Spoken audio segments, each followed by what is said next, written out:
Hello student, welcome back मेरे YouTube channel. तो आज हम पढ़ने वाले क्लास 9 के साइंस का चैप्टर नंबर 5 जिसका नाम है जीवन की मौलिक इकाई। और आपने इसके 4 चैप्टर नहीं देखे तो आप हमारे चैनल पर जाकर देख सकते हैं। हमने उन सभी का अलग कोर्स और प्लेलिस्ट बनाई हुई है। आप वहां से जाकर विद हैंड रिटन नोट्स आप ले सकते हैं। हमने हैंड रिटन नोट्स की जो पीडीएफ है वो भी हमने उसकी लिंक आपको डिस्क्रिप्शन में दी हुई है, वहां जाकर ले सकते हैं।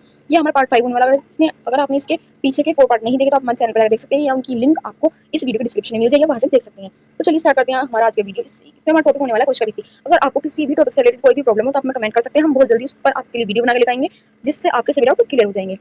तो चलिए स्टार्ट करते हैं आज का वीडियो। जिसमें हमारा टॉपिक है कोशिका भित्ति, यानी कि जिसे सेल वॉल इंग्लिश में कहते हैं। हिंदी के साथ साथ हमें इंग्लिश थोड़ी-थोड़ी लेकर चली जाएगी क्योंकि आगे ज्यादातर चीजें आपको इंग्लिश में पढ़नी पड़ेंगी, इसलिए हम आपको थोड़ी-थोड़ी चीजें जो है हम इंग्लिश में बताते चलते हैं ताकि आपको उनकी नॉलेज रहे। तो चलिए स्टार्ट करते हैं। बात कोशिका भित्ति मुख्यतः सेलुलोज की बनी होती है। जो प्लांट सेल होती है, हमारी प्लांट की जो कोशिका भित्ति होती है, जिसे सेल वॉल कह रहे हैं, वो किसकी बनी होती है? सेलुलोज की बनी होती है। सेलुलोज एक जटिल पदार्थ है। ये कैसा पदार्थ है? जटिल पदार्थ है। और यह पौधों को संरचनात्मक दृढ़ता प्रदान करता है। यानी जो पौधे की संरचना है उसको कैसे प्रदान क्या करता है? दंड बनाता है, उसे कठोर बनाता है। पादप कोशिका में परागण द्वारा पानी की हानि होती है। परागण विधि हमने पिछली वीडियो में समझाई है, आप वहां से देख सकते हैं। परागण का मतलब होता है कि जो हमारा अधिक सांद्रता वाले विलयन है उनसे कुछ विलयन हमारे कम सांद्रता वाले होंगे, कुछ विलयन हमारे अधिक सांद्रता वाले होते हैं। जो कम सांद्रता वाले विलयन है वो अधिक सांद्रता वाले विलयन को गति करते हैं। वो विधि हमारी क्या कहलाती है? परागण विधि कहलाती है। तो ये परागण के द्वारा पानी की हानि होगी क्योंकि जो कम सांद्रता वाले विलयन है वो अधिक सांद्रता वाले विलयन की ओर चले जाते हैं, तो उसमें भी पानी की हानि होगी।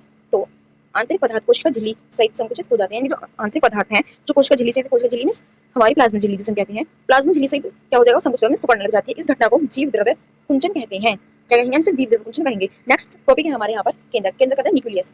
न्यूक्लियस जो होता है वो हमारे सभी प्लांट सेल और एनिमल सेल में पाया जाता है। कोशिका के मध्य में एक गहरे रंग की गोलाकार अंडाकार डॉट के समान संरचना दिखाई देती है। यानी कि आपने अगर कोशिकाओं के अंदर देखा हो तो इसमें इस तरह की गोल सी आपको संरचना दिखाई देगी जो प्लांट सेल में, एनिमल सेल में मिलती है। तो इसे क्या बोलते हैं? केंद्रक बोलते हैं। ये हमारे प्लांट सेल और एनिमल सेल में मिलती है।